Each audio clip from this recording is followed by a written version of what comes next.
Hello बच्चों, आपका हमारे चैनल हिंदी वाणी में स्वागत है। पिछले भाग में हमने पढ़ा था कक्षा 9वीं की पाठ्यपुस्तक कृतिका का छठा पाठ सड़क सुरक्षा। यह पाठ एक ऐसा पाठ है जो हमें कुछ शिक्षा देता है कि हमें सड़क पर चलते समय किन किन नियमों का पालन करना चाहिए तथा यातायात के साधनों का प्रयोग किस तरह से करना चाहिए। इस पाठ में सड़क सुरक्षा संबंधी कुछ नियमों के बारे में बताया गया है तथा इन नियमों की जानकारी हमें एक कहानी के माध्यम से समझाई गई है। सड़क सुरक्षा के नियमों के ज्ञान के अभाव में न जाने कितने ही लोग प्रतिदिन अपनी जान से हाथ धो बैठते हैं अथवा किसी को नुकसान पहुंचाते रहते हैं। इससे केवल एक व्यक्ति के जीवन की ही हानि नहीं होती बल्कि उसके पूरे परिवार के लोग बहुत अधिक निराश हो जाते हैं और उसके परिवार के सगे संबंधियों पर विपरीत प्रभाव पड़ता है। किंतु सड़क के नियमों की जानकारी प्राप्त करके और गाड़ी चलाते समय उनका पालन करके हम सदा सुरक्षित रूप से यात्रा पूरी कर सकते हैं।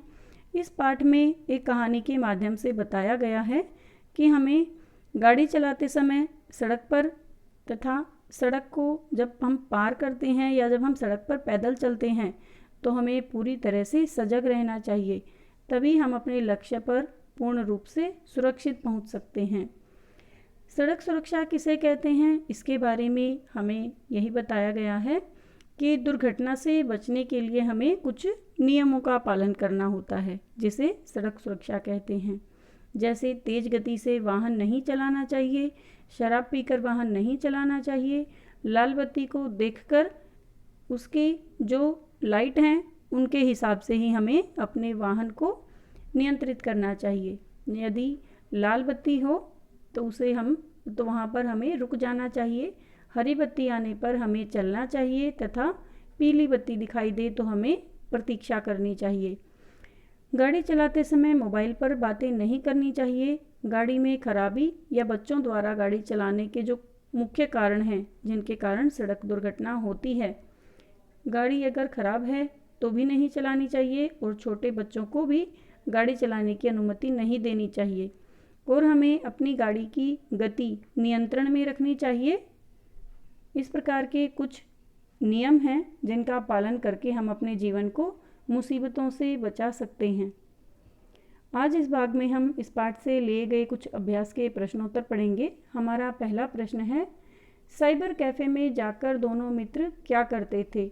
जैसा कि मैंने बताया है, सड़क सुरक्षा पाठ में एक कहानी के माध्यम से हमें सड़क सुरक्षा की जानकारी दी गई है तथा हमें किस तरह से सड़क सुरक्षा के जो नियम हैं, यातायात के जो नियम हैं उनको मानना चाहिए, उनका पालन करना चाहिए। यह शिक्षा हमें एक कहानी के माध्यम से दी गई है। तो इस कहानी में दो मित्र हैं, वे दोनों साइबर कैफ़े में जाकर क्या करते हैं। उत्तर है, दोनों मित्र साइबर कैफ़े में जाकर कार रेस लगाने वाली वीडियो गेम खेलते हैं। बच्चे जब गेम खेलते हैं तो उन्हें ऐसा लगता है कि वो सचमुच की यानी वास्तविक गाड़ी चला सकते हैं और इसी तरह से वो जीत भी सकते हैं, यानी अपने दूसरे प्रतिद्वंदी को हरा सकते हैं कार रेस की गेम में। प्रश्न 2, दोनों मित्रों का गाड़ी चलाना सही था या नहीं, कारण सहित बताइए। उत्तर है, दोनों मित्रों का गाड़ी चलाना सही नहीं था क्योंकि एक तो वे अभी नाबालिग थे यानी छोटे बच्चे थे, दूसरा उन्हें गाड़ी चलाना भी नहीं आता था कि कहाँ एकाएक ब्रेक लगानी है और कहाँ गाड़ी को रोकना है। गाड़ी चलाते समय जो धैर्य होना चाहिए वह बच्चों में नहीं था, इसलिए उनका गाड़ी चलाना भी उचित नहीं था। प्रश्न 3, अरविंद समय पर ब्रेक क्यों नहीं लगा पाया। उत्तर है, अरविंद समय पर ब्रेक इसलिए नहीं लगा पाया क्योंकि वह घबरा गया था, इसलिए उसका पैर ब्रेक पर रखे जाने की अपेक्षा एक्सेलरेटर पर पड़ गया और गाड़ी की गति रुकने की बजाय बढ़ गई थी। प्रश्न 4, व्यक्ति के कार से टकराने पर क्या हुआ। उत्तर, व्यक्ति जो कार से टकरा गया था वह कार की चपेट में आ गया था और कार के पहिए के साथ ही घिसटता चला गया था। उसे काफ़ी चोटें आई और उसकी कमर की हड्डी भी टूट गई थी। प्रश्न 5, इस कहानी से हमें क्या शिक्षा मिलती है या क्या सीख मिलती है। उत्तर है, इस कहानी से हमें शिक्षा मिलती है कि हमें सड़क के नियमों का पालन करना चाहिए। जब तक हमारा ड्राइविंग लाइसेंस ना बन जाए और हम कार चलाने की सही ट्रेनिंग ना ले लें, तब तक हमें कार सड़क पर नहीं चलानी चाहिए, क्योंकि हमारी और दूसरों की जान इसके कारण खतरे में पड़ सकती है। हम लापरवाही के कारण केवल अपनी ही नहीं बल्कि दूसरों की भी हानि कर देते हैं, जिसके कारण कई बार लोगों का जीवन ही बदल जाता है। अतः इस पाठ के द्वारा हमें यही शिक्षा मिलती है कि हमें सड़क के नियमों का पालन करना चाहिए, केवल गाड़ी चलाते ही समय ही नहीं बल्कि हमें पैदल चलते समय भी सड़क के जो यातायात के जो नियम हैं उनका पूर्ण रूप से पालन करना चाहिए।